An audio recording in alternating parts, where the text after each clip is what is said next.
तो ये चीज़ समझ में आई। अब क्या बोल रहा है, the introduction of acetyl group, ठीक है, एसिटाइल ग्रुप सबको पता होता है CH3CO, ठीक है। तो the introduction of this group in alcohols और phenols is called acetylation. Acetyl groups को इंट्रोडक्शन करवाओगे तो उस रिएक्शन का नाम क्या हो जाएगा, एसिटाइलेशन। अब ये जो चीज़ है, ये रिएक्शन आपको याद रखनी होगी, बहुत इंपॉर्टेंट रिएक्शन है। Acetylation of salicylic acid produces aspirin. अब पहले तो हमें पता होना चाहिए कि सैलिसिलिक एसिड क्या होता है। देखो ये जो फिनॉल है, ठीक है, फिनॉल की जो ऑर्थो पोजीशन है, ठीक है, ऑर्थो या फिर पैरा कुछ भी, यहाँ पे जो ऑर्थो पोजीशन में एसिड वाला जो ग्रुप है, ठीक है, COOH, तो ये वाला ग्रुप अगर जुड़ा हुआ होगा तो इसको क्या बोलेंगे हम, सैलिसिलिक एसिड।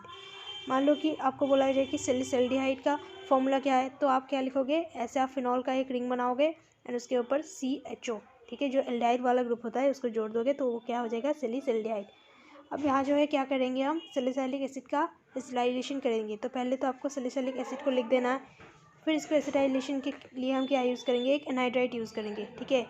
एनहाइड्राइड कैसे बनता है, देखो एनहाइड्राइड का मतलब क्या होता है, वाटर उससे निकाल लिया गया है तो उसको हम क्या बोलेंगे, एनहाइड्राइड, है ना। जैसे कि एसिटिक एसिड का पहले तो आप फॉर्मूला लिख लो, ठीक है, एसिटाइलेशन करेंगे तो पहले आप एसिटिक एसिड का फॉर्मूला लिख लो। हम यहाँ पे 2 एसिटाइलिक एसिड ले रहे हैं एंड ऐसे क्या करेंगे, एक वाटर को निकाल देंगे। ये जो वाटर था इसको हमने निकाल दिया तो क्या बन गया, देखो यहाँ पे 2 CH3 है, ठीक है, 2 CO है एंड एक ऑक्सीजन। तो इसको हम कैसे लिखेंगे, CH3CO होल ट्वाइस O, ठीक है। तो ये क्या हो जाएगा, एसिड एनहाइड्राइड, ठीक है। तो अब देखो ये वाला जो है यहाँ पर रखा हुआ है ना, तो एनहाइड्राइड के साथ जब रिएक्शन करेंगे तो क्या बनेगा अपना, ये जो COCH3 ग्रुप है ये यहाँ पे जो है एंटर हो जाएगा। इसी को हम क्या बोलेंगे, एसिटाइलेशन रिएक्शन। एंड यहाँ पे जो साइड प्रोडक्ट बनेगा वो क्या बनेगा, CH3COOH, ठीक है, एसिटिक एसिड बन जाएगा। तो यही तो रिएक्शन। एंड यहाँ पे एक जो चीज़ आपको याद रखनी है वो है एस्पिरिन। यहाँ जो बन रहा है वो क्या है, एसिटाइल सैलिसिलिक एसिड, ठीक है। यहाँ पे जो एसिटाइल सैलिसिलिक एसिड बन रहा है इसी का नाम क्या होता है, कॉमन नेम होता है एस्पिरिन, जो आपको याद रखना है। ये जो एस्पिरिन होता है ये बहुत यूज़फुल होता है, ठीक है। एस्पिरिन क्या होता है, एक एनाल्जेसिक होता है। देखो आप जब केमिस्ट्री का जो लास्ट चैप्टर है, ठीक है, तो वो जब पढ़ोगे है ना, केमिस्ट्री इन एवरीडे लाइफ, तो आपको पता चलेगा कि जो मेडिसिन होते हैं, ठीक है, वहाँ पे आपको एस्पिरिन के बारे में और भी ज़्यादा पता चलेगा कि एस्पिरिन एनाल्जेसिक होता है। एनाल्जेसिक का मतलब क्या होता है, ये आपकी फीवर हो गया, पेन हो गई, ठीक है, इसको रिड्यूस करेगा। कभी कभी ये हार्ट अटैक में भी काम में आता है, ठीक है। तो एस्पिरिन आपको फॉर्मूला याद रखना है, acetyl salicylic acid. Basically salicylic acid का जब हम एसिटाइलेशन करेंगे तो एस्पिरिन बन जाएगा, ठीक है, ये चीज़ ईजी है। तो अगर रिएक्शन की बात करें, ये देखो यहाँ पे जो H है, ठीक है, OH में जो H है इसको आप रिप्लेस कर दोगे इस ग्रुप से, CH3CO ग्रुप से, तो क्या बन जाएगा, OCOCH3। यानी जो बाकी की चीज़ें हैं, मतलब कि CH3COO, ठीक है, दूसरा ऑक्सीजन, एंड यहाँ से हाइड्रोजन को आप यहाँ पे लिख दोगे तो क्या हो जाएगा, ये जो है साइड प्रोडक्ट बन जाएगा अपना, ठीक है। तो ये चीज़ ईजी थी, हमने कर ली। देखो अभी तक हम क्या पढ़ रहे थे, ये जो होता है जब H का O एंड H के बीच की जो बॉन्ड होती है वो जब ब्रेक हो जाते हैं उसके रिगार्डिंग के सारे रिएक्शंस पढ़ रहे थे। जैसे कि यहाँ पे आप देखो कि O एंड H के बीच की जो है हाइड्रोजन बॉन्ड टूट गई थी एंड ये जो रिएक्शन बन गया, ठीक है। अब हम क्या पढ़ेंगे, कार्बन एंड ऑक्सीजन के बीच का जो बॉन्ड टूटेगा तब कैसा रिएक्शन होगा वो हम पढ़ेंगे, ठीक है। तो इसको करते हैं, देखो reaction involving the cleavage of carbon and oxygen bond in alcohols, ठीक है। क्या बोल रहा है यहाँ पे, ये रिएक्शन कब होता है, ये रिएक्शन सिर्फ और सिर्फ अल्कोहल्स में होता है, ठीक है। फिनोल्स में कब होगा, फिनोल्स में कब होगा, जब जिंक की प्रेजेंस होगी तब होगा, ठीक है।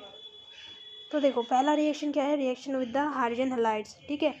अब जो अल्कोहल्स होते हैं वो जब हाइड्रोजन हैलाइड्स के साथ रिएक्शन करेंगे, हैलाइड्स का मतलब आपको पता है ग्रुप 17 के जितने भी है, जैसे कि फ्लोरीन हो गए, क्लोरीन हो गए, ब्रोमीन हो गए, ठीक है, आयरन हो गए, ये सारी चीज़ें है ना। तो हाइड्रोजन हैलाइड्स को हम एक्स से जो है एक्स से हम हैलाइड्स को लिखते हैं, ठीक है।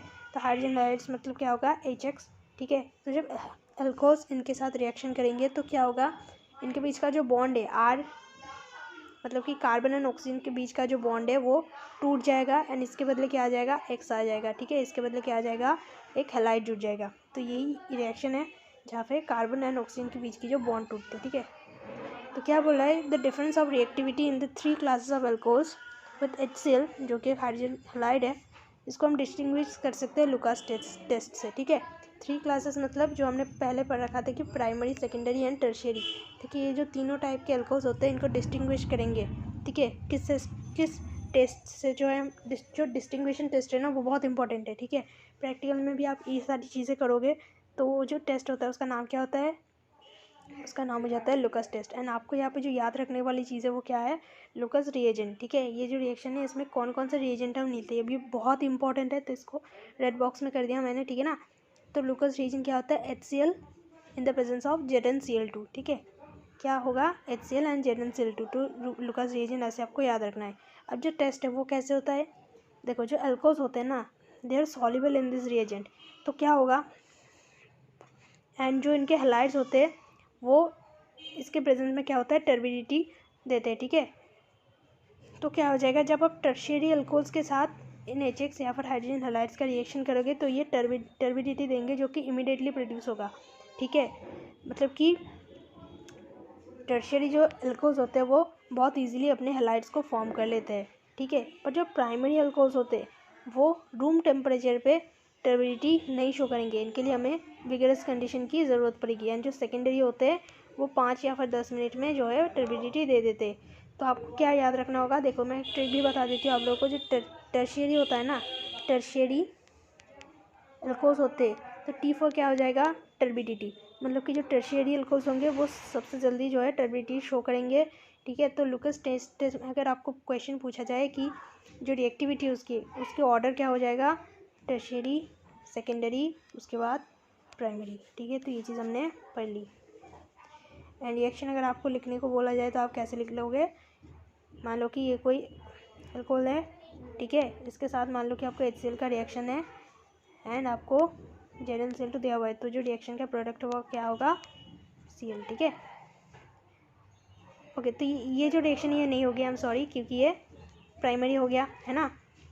प्राइमरी में रिएक्शन जो है नहीं होती है, पर अगर हम विगरस कंडीशन दें तो शायद हो सकती है। पर अगर हम इसको एक मान लो कि सेकेंडरी अल्कोहल लेते हैं, ठीक है, तो ये जो एक सेकेंडरी अल्कोहल है इसका अगर आप रिएक्शन करोगे ZnCl2 एंड HCl के प्रेजेंस में तो क्या बनेगा, ये जो OH है यहाँ से बॉन्ड टूटेगा एंड यहाँ पे Cl लग जाएगा, ठीक है। तो ये रिएक्शन थी, इजीली आपको समझ में आ गई। अब दूसरा रिएक्शन क्या बोल रहा है, reaction with phosphorus trihalide, phosphorus tri, तो ये रिएक्शन में क्या है, alcohols are converted to alkyl bromides, ठीक है। ये रिएक्शन हमने क्या पढ़ा था कि अल्कोहल्स में होता है, फिनॉल में तभी होगा जब जिंक की प्रेजेंस होगी, यहाँ पे जो है जिंक का प्रेजेंस नहीं है, ठीक है। तो अल्कोहल से रिएक्शन करेंगे एंड क्या बनाएंगे, फॉस्फोरस ट्राइब्रोमाइड, ठीक है। तो रिएक्शन ये एक, ठीक है, अल्कोहल है एंड जो है फॉस्फोरस ट्राइब्रोमाइड, मतलब कि ये फॉस्फोरस ट्राइब्रोमाइड है, ठीक है। ऐसे कोई भी आप ले सकते हो, PCl3 भी ले सकते हो, ठीक है, कोई भी आप ऐसे ट्राइहैलाइड ले सकते हो, तो क्या बन जाएगा, ये चीज़ बन जाएगी, ठीक है।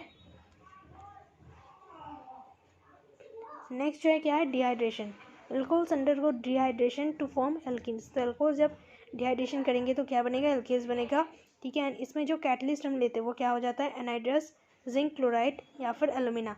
हम ऐसी चीज़ें क्यों लेते हैं, एनहाइड्रस क्यों लेते हैं, ताकि जो वाटर बने वो मीडियम से हट जाए एंड जो रिएक्शन है वो राइटवर्ड डायरेक्शन में, ठीक है, फॉरवर्ड डायरेक्शन में जाए, ठीक है। तो क्या क्या लेते हैं हम, anhydrous zinc chloride and alumina, ठीक है। तो रिएक्शन अगर देख लेते हैं, देखो ये कोई अल्कोहल है तो क्या हो जाएगा, यहाँ से बेसिकली एक से यहाँ से तो जो एक हाइड्रोजन निकलेगा एंड यहाँ से एक OH निकलेगा, तो क्या होगा, इनके बीच की बॉन्डिंग टूट जाएगी एंड एक नया बॉन्ड बन जाएगा दोनों कार्बन के बीच में एंड जो है एक वाटर मॉलिक्यूल निकल जाएगा। इसको थोड़ा जूम करते हैं तो ये देखो, ये वाला बॉन्ड टूटेगा एंड ये वाला बॉन्ड टूटेगा, ठीक है, इन दोनों के बीच की बॉन्ड जुड़ जाएगी एंड ये एक एल्कीन बन जाएगा एंड साइड में हमें एक वाटर मिल जाएगा जिसको हम एल्यूमिना की मदद से या फिर एनहाइड्रेट जिंक क्लोराइड की मदद से मीडियम से हटा देंगे। अब क्या बोल रहा है, ethanol undergoes dehydration by heating with concentrated H2SO4, ठीक है। तो अगर इथेनॉल की बात करें, आप इसको ऐसे लिख सकते हो इथेनॉल को, ठीक है, या फिर इसको और भी तोड़ के हम लिख लेते हैं, तो क्या होगा, ये वाला बॉन्ड टूटेगा, ये वाला बॉन्ड टूटेगा एंड इन दोनों के बीच में जो एक बॉन्ड बन जाएगा, ठीक है। तो क्या बन रहा है, इथीन बन रहा है, ठीक है। ये चीज़ आपको समझ में आई। अब क्या बोल रहा है, secondary and tertiary alcohols dehydrated under the milder conditions, ठीक है। सेकेंडरी एंड टर्शियरी अल्कोहल्स जो होते हैं वो इजीली डिहाइड्रेशन रिएक्शन शो करते हैं, बट जो प्राइमरी है वो अच्छे से डिहाइड्रेशन रिएक्शन शो नहीं करती। अब ऐसा क्यों होता है, इसके लिए हमें मैकेनिज्म जाननी पड़ेगी, ठीक है। तो पहले तो आप रिएक्शन देख लो। ये एक सेकेंडरी अल्कोहल है, ठीक है। यहाँ पे हमने एसिड ले रखा है एंड थोड़ा बहुत टेम्परेचर ले रखा है। तो क्या बन रहा है, ये जो है यहाँ से हो ही जाएगा एंड जो बाजू वाला कार्बन है उससे एक हाइड्रोजन को आप निकाल दो तो क्या बन जाएगा, एक एल्कीन बन जाएगा एंड एक वाटर बन जाएगा, ठीक है। अगर दो प्रोडक्ट्स बनने हैं तो क्या करना पड़ेगा हमें, सेट-जेफ जो होता है, ठीक है, उस रूल को फॉलो करना पड़ेगा, ठीक है। तो हम आगे ये चीज़ें देखेंगे। एंड ये जो एक टर्शियरी अल्कोहल है, ठीक है, टर्शियरी अल्कोहल में क्या होगा, यहाँ से OH निकल जाएगा एंड बाजू वाला कोई भी कार्बन से हाइड्रोजन निकल जाएगा, ठीक है। जिसमें कम हाइड्रोजन है वहाँ से निकलेगा। तो हम सेट-जेफ रूल है जिसको पढ़ेंगे, आप टेंशन मत करो। तो ये जो है क्या बनेगा, एल्कीन बन जाएगा, ठीक है। अब क्या बोल रहा है, the relative ease of dehydration. तो हमने पहले ही क्या पढ़ा है कि टर्शियरी एंड सेकेंडरी में जो होता है ये डिहाइड्रेशन माइल्डर कंडीशन में ही हो जाता है, पर प्राइमरी अच्छे से नहीं हो पाता, ठीक है। तो इसके लिए हम मैकेनिज्म देखेंगे। So now let's do the mechanism. So mechanism के लिए हम क्या करेंगे, एक सेकेंडरी अल्कोहल को लेकर के हम मैकेनिज्म देख लेते हैं, ठीक है। तो ये जो सेकेंडरी अल्कोहल है,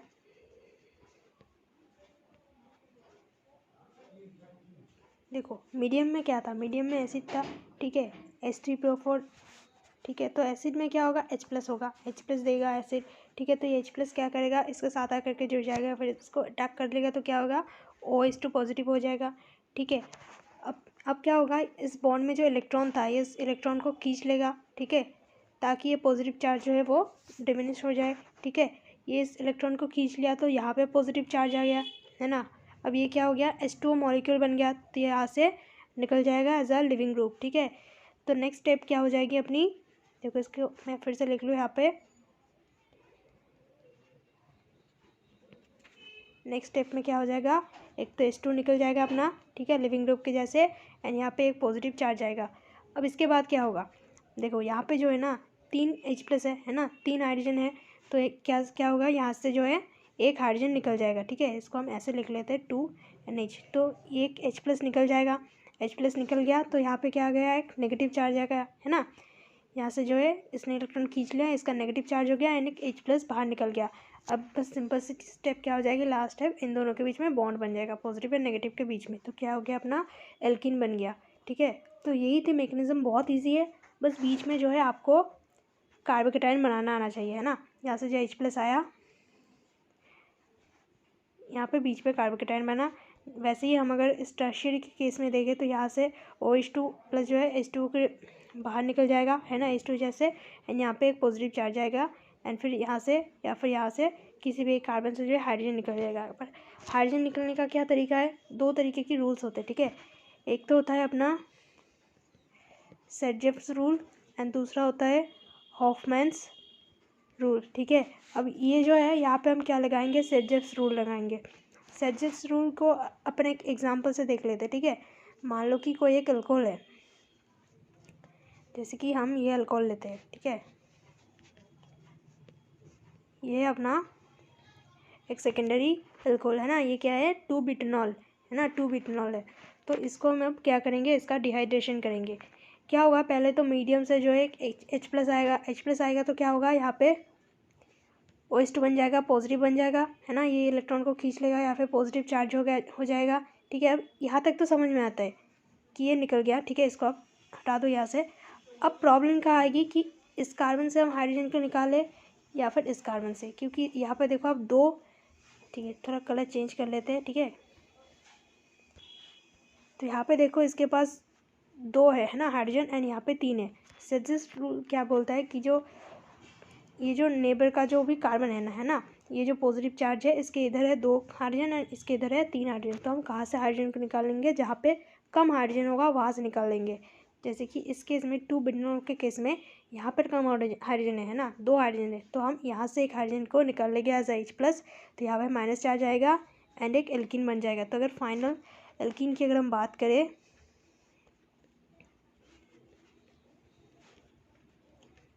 तो वो ये बन जाएगा, ठीक है। समझ में आया आपको ये चीज़। तो सेट-जेफ रूल से हम ये करेंगे जब 2 तरीके की एल्कीन बनने की पॉसिबिलिटी होगी, ठीक है। तो फिर फिलहाल हम नीचे आते हैं। तो ये जो है मैकेनिज्म था, है ना, हमने इजीली इस मैकेनिज्म को कर लिया, ठीक है। और यहाँ में जो कार्बोकेटाइन का जो फॉर्मेशन हम कर रहे थे, ठीक है, वो क्या हो जाएगा, स्लोएस्ट स्टेप हो जाएगा। तो इसको आप याद रखना। एंड फॉर्मेशन ऑफ ईथीन कैसे होता है, एलिमिनेशन ऑफ प्रोटॉन से, जो कि सेल्सियस रूल से होता है, ठीक है। हॉफमैन रूल कब कब लगता है ये हम चैप्टर में आगे चल करके पढ़ेंगे, ठीक है। The acid used in step 1 is released in step 3। इसका मतलब क्या हो गया, जैसे कि हमने जो रिएक्शन किया था, ठीक है, ओके, तो कलर कौन, ये ठीक था, है ना। तो ये जो हमने रिएक्शन किया था,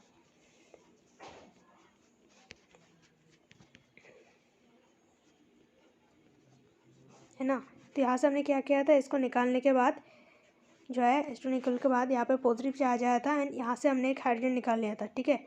यहाँ से जब हम हाइड्रोजन निकालते थे तो क्या होता था कि जब लास्ट स्टेप में जब हम हाइड्रोजन निकालते थे तो वो H+ फिर से दोबारा मीडियम में आ जाता था। मतलब क्या, H+ जो है पहले मीडियम से आता था अल्कोहल के पास एंड फिर जब हम फाइनल स्टेप में हाइड्रोजन प्लस को या फिर प्रोटॉन को निकालते थे तब वो फिर से मीडियम में वापस चला जाता था, ठीक है। तो यही यहाँ पे बोला गया है कि to drive the equilibrium to the right, okay, the या ये वाली चीज़, formation of ethene by elimination of proton, ठीक है। तो यहाँ तक हमने कर लिया। तो अब आते हैं ऑक्सीडेशन पे। Oxidation of alcohol involves formation of carbon oxygen double bond, ठीक है। तो ये जो है यहाँ पे एक अल्कोहल दिया हुआ है, ठीक है। अब इसको थोड़ा जूम कर लेते हैं, देखो ये जो है इसका ऑक्सीडेशन कैसे होगा, जब कार्बन ऑक्सीजन का जो है, कार्बन और ऑक्सीजन के बीच दो डबल बॉन्ड बनेंगे, ठीक है। केमिस्ट्री का रूल क्या है, एक बॉन्ड टूटता है एंड दूसरा बॉन्ड बनता है। तो यहाँ से जो बॉन्ड है एंड यहाँ से जो बॉन्ड है, ये दोनों बॉन्ड टूट जाएंगे एंड इन दोनों के बीच में बॉन्ड बन जाएगी, ठीक है। तो ऐसे होता है अल्कोहल का जो है ऑक्सीडेशन, राइट। बेसिकली क्या हो रहा है, डिहाइड्रोजनेशन हो रहा है। हाइड्रोजनेशन मतलब H2O का निकलना, देखो यहाँ से एक H निकल रहा है, यहाँ से H निकल रहा है, मतलब कि H2O बाहर निकल रहा है, ठीक है। तो बेसिकली अल्कोहल का जब ऑक्सीडेशन होगा तो क्या होगा, डिहाइड्रोजनेशन होगा, है ना, यहाँ पे ये लिखा हुआ है, ठीक है। The loss of hydrogen from the alcohol molecule. अगर हम प्राइमरी जो है अल्कोहल को ऑक्सीडाइज करते हैं तो क्या होता है, उससे एक एल्डिहाइड बनता है, ठीक है, एंड उसके बाद कार्बोक्सिलिक एसिड बनता है। तो वो कैसे होगा,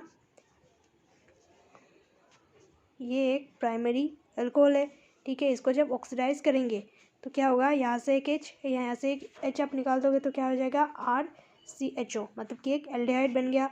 तो प्राइमरी अल्कोहल से क्या बनेगा, एल्डिहाइड बनेगा, ठीक है। इसको दोबारा से अगर ऑक्सीडाइज करेंगे तो क्या होगा, RCOOH, मतलब कि एसिड बन जाएगा, कार्बोक्सिलिक एसिड बन जाएगा, ठीक है। तो ये था ऑक्सीडेशन का स्टेप, ठीक है। आगे हम देखेंगे कि सेकेंडरी वगैरह में क्या होता है, वो भी हम देखेंगे। तो ये जो है एग्जांपल हमने अभी किया है ना, ऑक्सीडेशन से क्या बनेगा, एल्डिहाइड बनेगा, ये प्राइमरी अल्कोहल है, उसके बाद कार्बोक्सिलिक एसिड बन जाएगा, ठीक है। Such oxidising agents such as, strong oxidising agents जो होते हैं, ठीक है, उसका एग्जांपल दिया हुआ है यहाँ पे, जैसे कि एसिडिफाइड पोटेशियम परमैंगनेट, ठीक है, एसिडिफाइड पोटेशियम परमैंगनेट, ठीक है। इसको हम यूज़ करते हैं for getting carboxylic acid from alcohols directly. Strong क्यों है, क्योंकि ये जो यहाँ पे ऐसा नहीं होता कि अल्कोहल से एल्डिहाइड उसके बाद कार्बोक्सिलिक एसिड नहीं बनता। अगर हम एसिडिफाइड पोटेशियम परमैंगनेट को यूज़ करेंगे तो क्या होगा, डायरेक्टली हमें मिल जाएगा कार्बोक्सिलिक एसिड, ठीक है। तो इसके लिए हम इसको यूज़ करते हैं। कभी कभी हम क्या यूज़ करते हैं, CrO3, ठीक है, इन एनाइड्राइड मीडियम, इसको भी हम यूज़ करते हैं as a oxidizing agent for the isolation of aldehydes, ठीक है, एल्डिहाइड्स को जो है अलग करने के लिए। तो रिएक्शन यहाँ पे फिर से दिया हुआ है, प्राइमरी आप अल्कोहल ले लो, ठीक है, यहाँ पे हमने ले लिया CrO3 एंड क्या बन जाएगा अपना, एल्डिहाइड बन जाएगा। अब क्या बोल रहा है, अब better reagent for oxidation of primary alcohols to aldehyde, ठीक है। अगर हमें को मान लो ये जो रिएक्शन थी, हमने यहाँ से क्या देखा कि अगर हम इसको डायरेक्टली ऑक्सीडाइज करना चाहते हैं तो हम यहाँ पे क्या यूज़ कर लेंगे, कोई स्ट्रॉन्ग ऑक्सीडाइजिंग एजेंट यूज़ कर लेंगे, जैसे कि एसिडिफाइड पोटेशियम परमैंगनेट यूज़ कर लेंगे, ठीक है। एंड पर मगर मान लो कि आपको ये जो रिएक्शन है ना, आपको अल्कोहल से डायरेक्टली एसिड नहीं बनाना है, आपको सिर्फ एल्डिहाइड तक बनाना है, उसके आगे के स्टेप में आपको नहीं जाना है, ठीक है।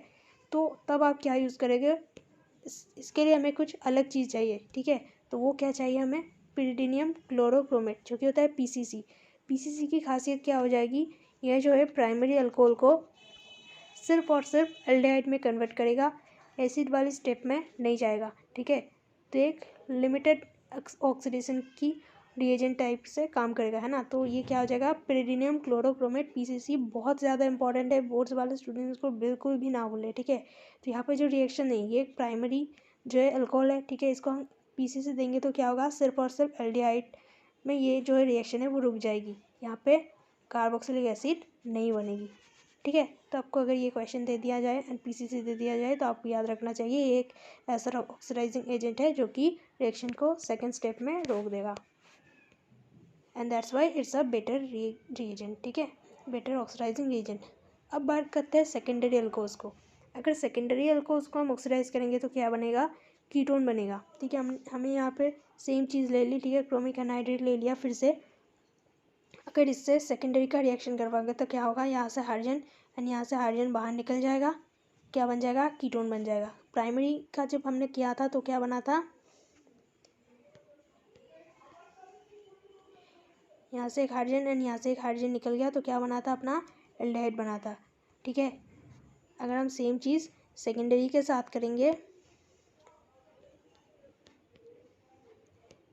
तो क्या बनेगा, कीटोन बनेगा, ठीक है। तो ये से आपको समझ में आई।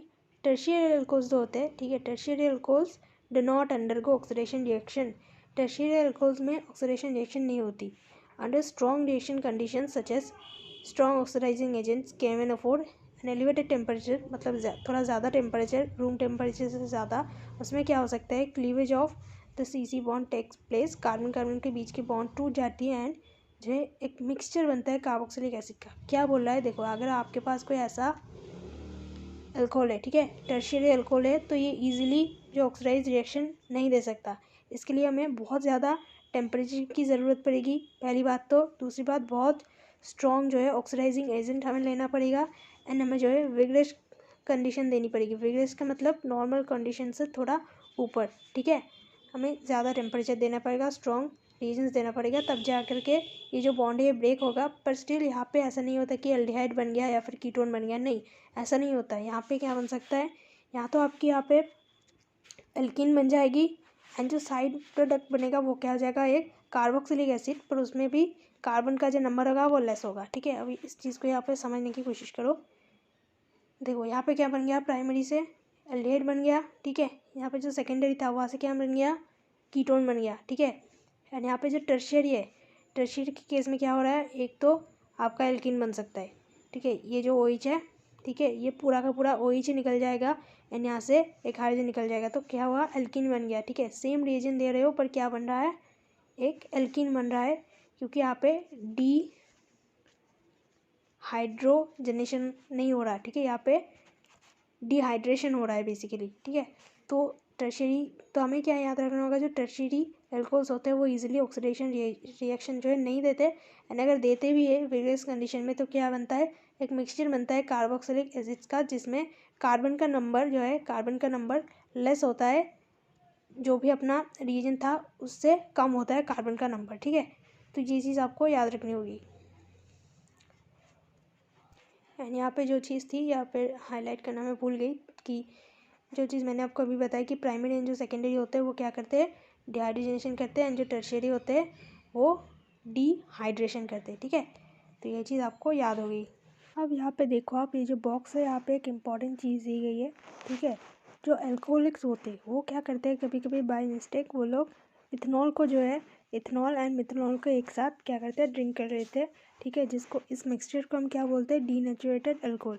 इसे ड्रिंक करने से क्या होता है, उनके बॉडी में जो मिथेनॉल है, ठीक है, ये जो मिथेनॉल है ये ऑक्सीडाइज होता है पहले मिथेनॉल पे, ठीक है, उसके बाद का जो स्टेप है फिर वो किस में ऑक्सीडाइज हो जाता है, मिथेनोइक एसिड में, ठीक है। इससे क्या हो सकता है, मिथेनोइक एसिड जो होता है वो बहुत ज़्यादा हार्मफुल हो सकता है हमारे लिए। ये क्या करता है, ब्लाइंडनेस कॉज करती है, इंसान की डेथ भी हो सकती है अगर इसका मात्रा जो है ज़्यादा हो जाए तो, ठीक है। तो मिथेनॉल पॉइजन जो पेशेंट्स है उनका हम कैसे ट्रीट करेंगे, उनका हम ऐसे ट्रीट कर सकते हैं इंट्रावेनस, मतलब कि वेन के थ्रू जो है उनको हम अगर डाइल्यूटेड इथेनॉल दे दें तो उनको हम ट्रीट कर सकते हैं, ठीक है। यहाँ पे क्या लिखा है, the enzyme responsible for the oxidation of aldehyde, that is the, ये क्या है अपना मिथेनॉल है ना, जो कि मिथेनॉल से ऑक्सीडाइज होकर के बनेगा, ठीक है। Acid is formed allowing time तो यहाँ पे क्या चीज़ बताई गई है कि जो एल्डिहाइड होती है ना, ये हमारी बॉडी से निकलने में, मतलब कि एक्सक्रीटरी सिस्टम के माध्यम से निकलने में थोड़ा वक्त लेता है, ठीक है।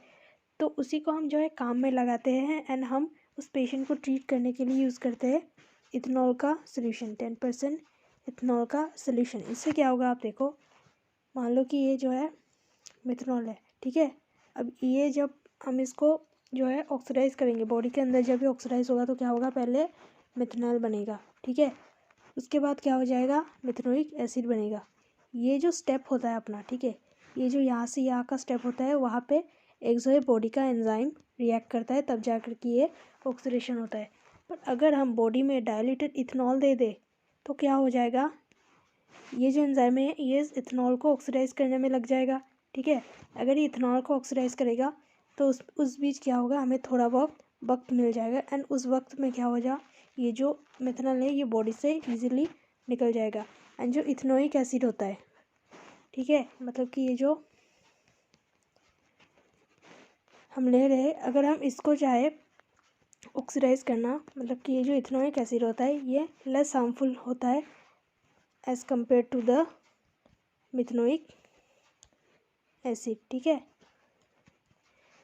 तो हमें थोड़ा वक्त मिल जाता है एंड हम ऐसे पेशेंट को ट्रीट कर सकते हैं। ये समझ में आई आपको। अब पढ़ेंगे फिनॉल्स का रिएक्शन एंड जो अब हम रिएक्शंस पढ़ेंगे वो सिर्फ और सिर्फ फिनॉल्स में ही होगा, ठीक है। तो क्या बोल रहा है, पहले फिनॉल्स कैसे रिएक्शंस हो करते हैं, इलेक्ट्रोफिलिक एरोमेटिक सब्स्टिट्यूशन, ठीक है। फिनॉल में क्या होता है, ये जो एरोमेटिक रिंग होता है ये इलेक्ट्रोफिलिक जो है ESR रिएक्शन, मतलब कि इलेक्ट्रोफिलिक सब्स्टिट्यूशन रिएक्शन दिखाता है। फिनॉल मतलब क्या, ये हो गया अपना फिनॉल। फिनॉल में ये जो OH ग्रुप होता है ना, ये क्या होता है, अगर आप किसी भी एक ग्रुप को, मान लो कि हम नाइट्रो को जो है यहाँ पे एज अ न्यूक्लियोफाइल अगर अटैक करेगा तो क्या होगा, नाइट्रो या तो इस ऑर्थो पोजीशन में आएगा या तो पैरा पोजीशन में। मतलब क्या बोल रहा है, ये जो OH ग्रुप होता है ये ऑर्थो पैरा डायरेक्टिंग ग्रुप होता है, ठीक है। तो यहाँ पे आप पढ़ो इस चीज़ को, incoming group ortho and para positions, ठीक है, बिकम इलेक्ट्रॉन रिच। अब ये इलेक्ट्रॉन रिच क्यों हो जाते हैं, रेजोनेंस इफेक्ट की वजह से। जैसे कि अगर हम इसका स्ट्रक्चर ड्रॉ करते हैं यहाँ पे, तो ये हो गया अपना OH एंड यहाँ पे क्या होगा, लोन पेयर होगा। ये लोन पेयर जब यहाँ आएगा तो पहले इलेक्ट्रॉन इधर खिसकेगा, इसके बाद इधर, नेक्स्ट स्टेप इधर। तो यहाँ पे आप क्या देख रहे हो कि जो इलेक्ट्रॉन्स है, आई एम सॉरी मुझे तो फिर से ड्रॉ करना होगा। तो ये जो लोन पेयर्स की वजह से जो इलेक्ट्रॉन है इनकी शिफ्टिंग किधर हो रही है, इनकी शिफ्टिंग हो रही है ऑर्थो पोजीशन में, ठीक है, एंड पैरा पोजीशन में, ठीक है, ऑर्थो एंड पैरा पोजीशन में। तो इसके चलते क्या होता है, इलेक्ट्रॉन जो डेंसिटी होती है वो इंक्रीज़ हो जाती है ऑर्थो एंड पैरा पोजीशन में। अगर इलेक्ट्रॉन डेंसिटी वहाँ पे इंक्रीज़ होगी तो वहाँ पे कौन सा ग्रुप अटैक, कौन से रीजन्स अटैक करेंगे, इलेक्ट्रोफाइल्स अटैक करेंगे, है ना। मतलब कि जिनको जो इलेक्ट्रॉन लविंग है, इलेक्ट्रॉन लविंग स्पीशीज है, जैसे कि NO2+ हो गए, ठीक है, ये सारी चीज़ें, जैसे कि कोई भी आप ग्रुप मान लो X पॉजिटिव, ठीक है, तो वहाँ आके जो है अटैक कर देंगे। तो इसीलिए जो फिनॉल होते हैं वो क्या शो करता है, इलेक्ट्रोफिलिक एरोमेटिक सब्स्टिट्यूशन, ठीक है। ये चीज़ आपको समझ में आई। अब क्या करेंगे, हम कॉमन इलेक्ट्रोफिलिक सब्स्टिट्यूशन के बारे में पढ़ेंगे, ठीक है। पहला जो रिएक्शन है नाइट्रेशन है, जिसका मैंने अभी आपको एग्जाम्पल दिया है ना। क्या करते हैं, हम एक फिनॉल लेते हैं, इसमें जो है डिल्यूटेड HNO3 ऐड करते हैं। देखो HNO3 को अगर आप तोड़ोगे तो वो क्या हो जाएगा, HNO3 को हम ऐसे लिख सकते हो, ठीक है, ठीक। तो ये जो होगा यहाँ पे जो इलेक्ट्रोफाइल की तरह काम करेगा वो कौन होगा, NO2 पॉजिटिव।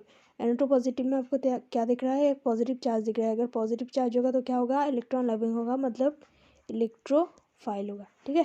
तो ये इलेक्ट्रोफाइल यहाँ पर अटैक कर देगा एंड क्या बनेगा, एक तो ऑर्थो पोजिशन में अटैक करेगा एंड दूसरा पैरा पोजिशन में अटैक हो जाएगा, ठीक है।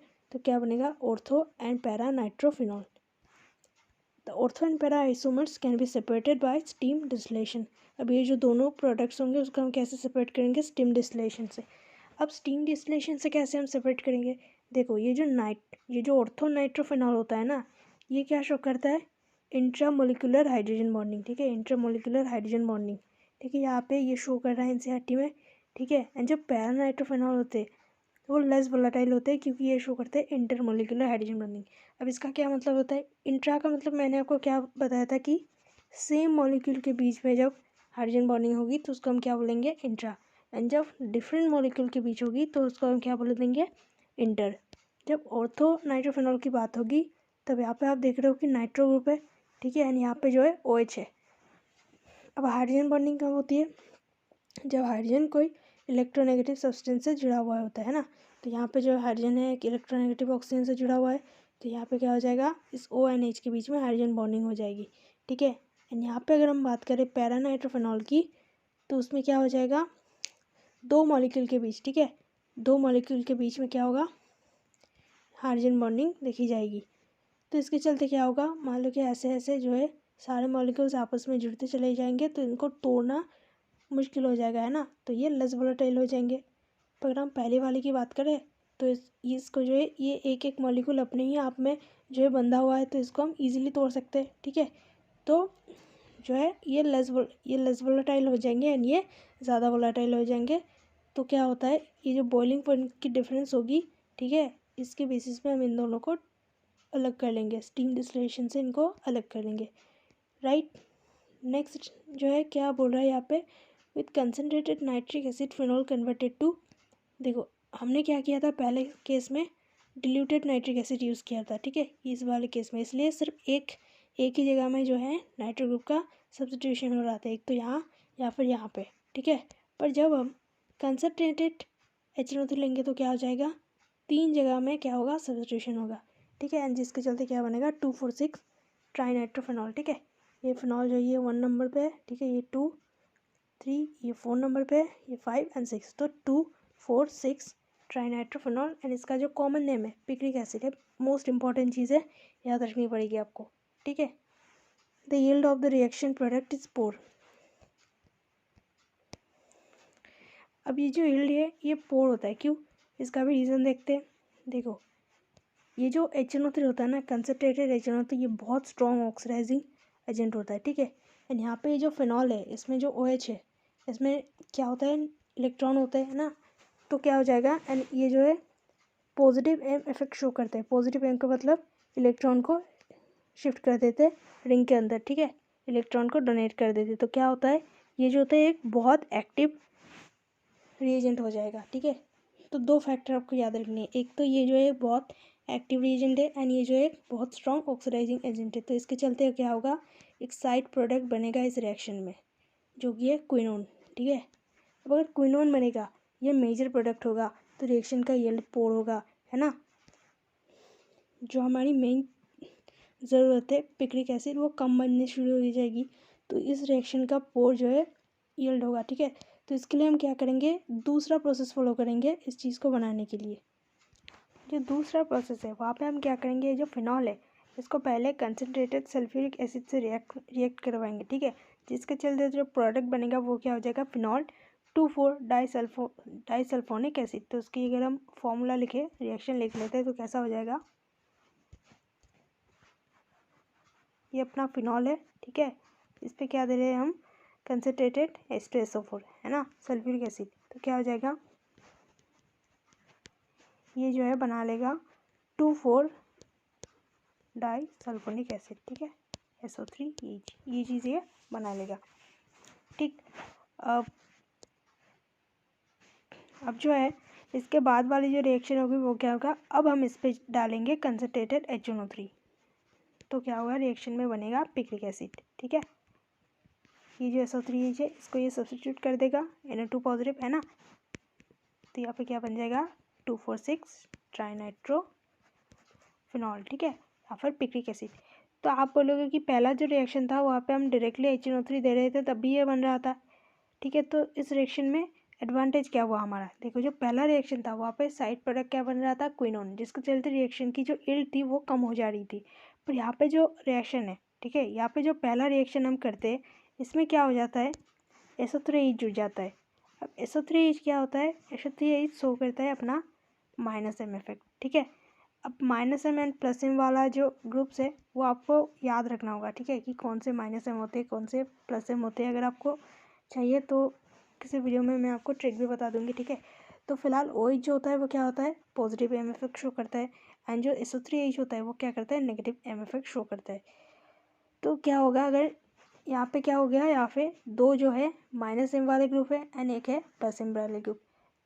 तो पहले जो फिनॉल था वहाँ पे सिर्फ और सिर्फ +M था, जिसके चलते जो फिनॉल था वो बहुत ज़्यादा एक्टिव था, ठीक है। तो उसका इजीली ऑक्सीडाइजेशन हो रहा था क्विनोन पे, जो कि एक मेजर प्रोडक्ट बन रहा था। पर जब हम ये वाली रिएक्शन करते हैं, यहाँ पे क्या होता है, एक लेस जो है एक्टिव मॉलिक्यूल बनता है, एंड जिसके चलते रिएक्शन में जो हमारा मेन जो प्रोडक्ट है पिक्रिक एसिड वो ज़्यादा बनता है, ना कि क्विनोन, ठीक है। तो रिएक्शन को हम अगर एक बार फिर से यहाँ पे लिख लेते हैं ताकि आपको याद रहे अच्छे से। क्या करेंगे, कॉमर्शियली जब हम यूज़ करेंगे फिनॉल को, पहले तो सल्फ्यूरिक एसिड के प्रेजेंस में कन्वर्ट कर देंगे हम 2,4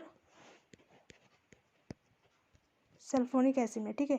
एंड नेक्स्ट स्टेप क्या करेंगे, HNO3 देंगे, जिसके चलते हमारा जो मेन प्रोडक्ट है पिक्रिक एसिड वो बन जाएगा, ठीक है। तो आपको ये वाली चीज़ समझ में आई। आपको बस ये चीज़ याद रखनी है कि यहाँ पे ये जो दोनों ग्रुप्स है, ठीक है, तो ये क्या हो जाते हैं, अपना -M ग्रुप्स होते हैं, जिसके चलते रिंग जो होता है वो कम एक्टिवेटिंग हो जाता है, ठीक है। तो ये चीज़ आप NCERT में बताई हुई है। नेक्स्ट जो रिएक्शन है, ठीक है, फिनॉल का, वो क्या है, हेलोजिनेशन। हेलोजिनेशन में क्या होगा, फिनॉल में जो है एक हेलोजन ग्रुप का एडिशन सब्स्टिट्यूशन होगा, ठीक है। हम क्या पढ़ रहे हैं, ESR रिएक्शन पढ़ रहे हैं, है ना, इलेक्ट्रोफिलिक सब्स्टिट्यूशन। अगर हम इनकी बात करें हेलोजेंस की, तो हेलोजेंस क्या होते हैं, चलो एक एग्जांपल ले लेते हैं, जैसे कि फ्लोरीन की बात करें।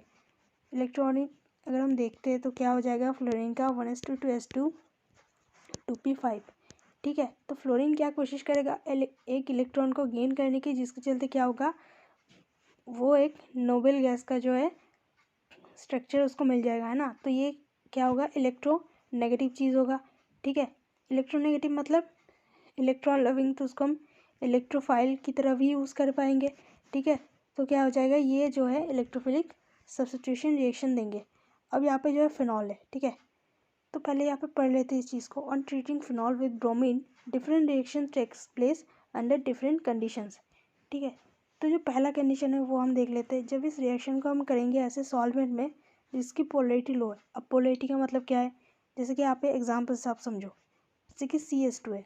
CS2 अगर हम स्ट्रक्चर बनाएं, CO2 की तरह स्ट्रक्चर होगा, तो इनकी जो पोलैरिटी होगी, पोलैरिटी मतलब इलेक्ट्रोनेगेटिविटी का जो डिफरेंस है उससे आपको समझना है पोलैरिटी कैसी होगी। तो ये इधर इलेक्ट्रॉन को खींचेगा, ठीक है। सल्फर जो होता है वो ज़्यादा इलेक्ट्रोनेगेटिव होता है कार्बन से, ठीक है, और ये जो है इधर खींचेगा। तो इनकी जो पोलैरिटी होगी वो क्या हो जाएगी, देखो इधर से भी जिस फोर्स से खींच रहा है इधर भी खींच रहा है इलेक्ट्रॉन को, तो इनकी जो पोलैरिटी होगी वो 0 हो जाएगी, है ना। एंड अगर हम CHCl3 की बात करें, मतलब जो कि क्लोरोफॉर्म है, उसका भी अगर आप स्ट्रक्चर ड्रा करोगे तो आपको समझ में आएगा कि वहाँ पे भी जो होता है पोलैरिटी बहुत कम होती है। तो अगर लो पोलैरिटी के सॉल्वेंट्स में हम ये रिएक्शन को करेंगे एंड लो टेम्परेचर में करेंगे तो क्या होगा, मोनोब्रोमोफिनॉल्स बनेंगे, मतलब कि एक ही जगह पे जो है सब्स्टिट्यूशन होगा, ठीक है। जैसे कि यहाँ पे एग्जाम्पल में आप देख रहे हो कि कम टेम्परेचर है एंड ब्रोमीन को जो है एक हेलोजन के जो है हमने CS2 के मीडियम में लिया, तो क्या हुआ, ऑर्थो एंड पैरा पोजिशन में सब्स्टिट्यूशन हुआ, ठीक है, बस एक ही जगह में सब्स्टिट्यूशन हुआ। The usual halogenation of bromine takes place in presence of Lewis acid. क्या बोल रहा है अब, कि जो हेलोजेशन होता है ना, ये लुइस एसिड के प्रेजेंस में हम करवाते हैं, ठीक है। जैसे कि FeBr थी, लुइस एसिड के प्रेजेंस में करवाने से क्या हो जाता है, एक एडवांटेज मिलता है हमें। जैसे कि यहाँ पे हमने क्या बताया कि जो ब्रोमीन है, ठीक है, Br2 है या फिर Cl2 है या फिर जो भी है, ठीक है, सॉरी, तो ये सारी चीज़ें जो हो गई, ये हेलोजन जो हो गए, ये अच्छे खासे ये वीक इलेक्ट्रोफाइल्स होते हैं, ठीक है, वीक इलेक्ट्रोफाइल्स। बट अगर हमें इनको थोड़ा स्ट्रॉन्ग इलेक्ट्रोफाइल बनाना है तो हमें इसको ऐसे कन्वर्ट कर देना पड़ेगा, ठीक है। अगर इसमें पॉजिटिव चार्ज होगी तो ये इलेक्ट्रॉन के लिए ज़्यादा अट्रैक्टिव होंगे, है ना। तो इलेक्ट्रोफिलिक सब्स्टिट्यूशन रिएक्शन ज़्यादा अच्छे से होगा। तो यही काम होता है लुइस एसिड्स का, ठीक है। लुइस एसिड्स इनको जो है स्ट्रॉन्गर इलेक्ट्रोफाइल में कन्वर्ट कर देते। समझ में आया आपको ये चीज़। तो यहाँ पे क्या बोल रहा है कि FeBr3 which polarises the halogen molecule, ठीक है। तो ये चीज़ हमें समझ में आएगी। In case of phenol, polarisation of bromine takes place even in absence of Lewis acid. Phenol में जो है ये काम लुइस एसिड के बिना भी हो जाता है। अब ऐसा क्यों होता है, क्योंकि फिनॉल जो होता है ये हाईली एक्टिवेटिंग ग्रुप हो जाता है OH की वजह से। तो हमने थोड़ी देर पहले पढ़ा, जो फिनॉल होता है वहाँ पे जो OH ग्रुप होता है, ठीक है, ये पॉजिटिव एम इफेक्ट शो करता है, जिसकी वजह से रिंग जो हो जाता है बहुत ज़्यादा एक्टिवेटिंग रिंग हो जाती है। ठीक है, तो पहला एग्जाम्पल हमने कैसे पढ़ा, नॉन पोलर। अब हम देखते हैं कि ये सेम जो रिएक्शन है इसको अगर हम पोलर मीडियम में करते हैं, जैसे कि वाटर एक पोलर मीडियम है। ठीक है, ये जो वाटर का मॉलिक्यूल है ये एक पोलर मीडियम है ना।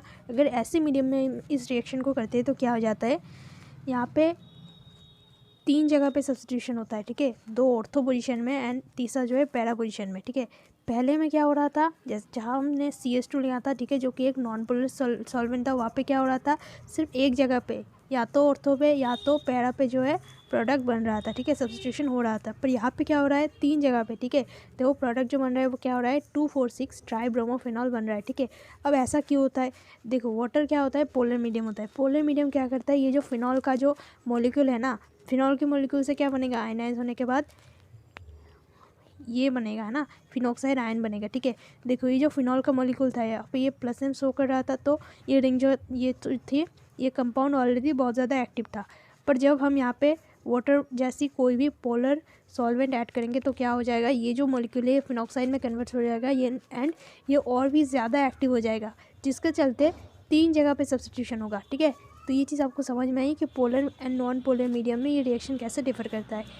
ठीक, नेक्स्ट जो चीज़ है एग्जाम्पल है। ठीक है, क्या बताना है आपको, ये जो 3 रिएक्शन है आपको इनका प्रोडक्ट बताना है। ठीक है, पहला क्वेश्चन क्या बोल रहा है, मोनोनाइट्रेशन ऑफ 3 मिथाइल फिनॉल। तो पहले हम क्या करेंगे, जो है स्ट्रक्चर लिखेंगे, है ना। पहले तो फिनॉल को लिख लो आप, फिनॉल। ठीक है, ये जो है 1 नंबर का है, ये 2 एंड ये 3, तो यहाँ पे आप क्या लगा दोगे, एक मिथाइल ग्रुप। ठीक है, तो हमने ये क्या लिख लिया, 3 मिथाइल फिनॉल। अब इसको क्या करवाना है, मोनोनाइट्रेशन। तो नाइट्रेशन हम कैसे करेंगे, पहले तो H2SO4 लेंगे, है ना, कॉमर्शियल जो मेथड है, एंड उसके बाद लेंगे HNO3। ठीक है, जिसके चलते क्या हो जाएगा, हमारा जो अटैकिंग जो रिएजेंट होगा वो क्या हो जाएगा, NO2 पॉजिटिव। अब ये जो है यहाँ पे अटैक करेगा।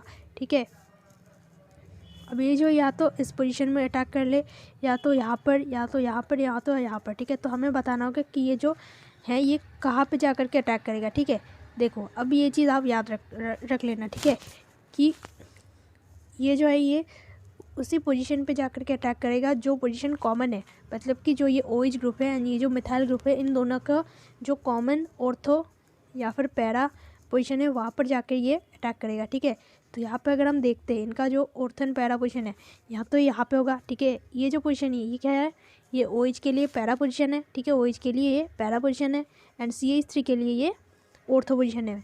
तो या तो NO2+ यहाँ पे अटैक कर लेगा या फिर ये यहाँ पे अटैक कर लेगा। ये फिर क्या है, OH के लिए ऑर्थो पोजीशन है एंड जो CH3 है इसके लिए ये पैरा पोजीशन है। ठीक है, अब यहाँ पे क्यों नहीं अटैक करेगा, क्योंकि ये जो है मेटा पोजीशन है। ठीक है, मेटा OH जो होता है वो मेटा डायरेक्टिंग ग्रुप नहीं है, तो यहाँ पे अटैक नहीं करेगा। ठीक है, अब सारे पोजीशन हमने देख लिया। अब आपको दिमाग में आ रहा है जी ये जो पोजीशन है, ये वाला जो पोजीशन है, यहाँ पे क्यों नहीं अटैक होगा। ठीक है, ये भी तो इसके लिए ऑर्थो है, इसके लिए भी ऑर्थो है, तो यहाँ पे क्यों नहीं अटैक होगा। इसका कारण है स्टेरिक हिंड्रेंस। ठीक है, ये जो 2 बल्कि ग्रुप्स है इनके बीच में जो है ये अटैक नहीं कर पाएगा। तो आपको समझ में आया आंसर क्या होगा। ठीक है, 2 आंसर होंगे यहाँ पे, या तो NO2+ यहाँ पे आकर के जुड़ जाए। ठीक है, NO2+ हो जाए। ठीक है, ये हो जाए, या फिर यहाँ पे। ठीक है, तो 2 जो प्रोडक्ट होंगे वो क्या हो जाएंगे, यहाँ पे अच्छे से हम लिख लेते हैं ना। तो या तो ये हो जाए, दूसरा क्या हो जाएगा, CH3 ये वाला। ठीक है, ये आपको समझ में आया एंड यहाँ पे आंसर भी है, समझ लेना आप।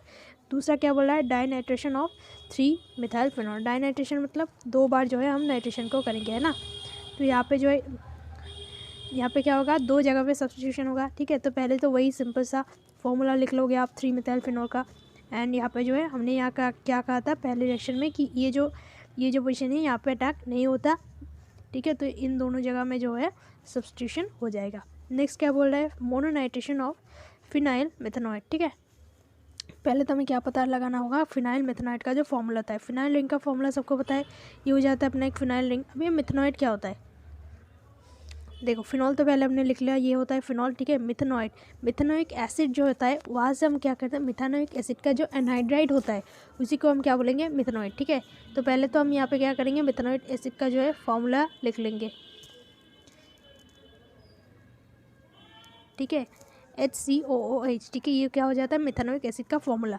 अब ये जो फिनॉल है एंड ये जो एसिड है इन दोनों में से हम क्या करेंगे, एक वाटर मॉलिक्यूल को बाहर निकाल देंगे, तो जो बचा रहेगा वही क्या हो जाएगा अपना फिनाइल मिथेनॉइड। ठीक है, ये जो फॉर्मूला है ये है फिनाइल मिथेनॉइड का। ठीक है, इसमें क्या करना होगा, नाइट्रेशन करना होगा। तो नाइट्रेशन जब करेंगे तो क्या हो जाएगा, ऑर्थो या फिर पैरा पोजीशन में जो है ये ग्रुप आकर के जुड़ जाएगा। तो पैरा पोजीशन में यहाँ पे दिया हुआ है। ठीक है, जिसके चलते ये मेजर प्रोडक्ट बन रहा है। तो ये चीज़ हमने कर ली। अब नेक्स्ट वीडियो में हम कोल्बे रिएक्शन से करेंगे। ठीक है, thank you so much for watching this.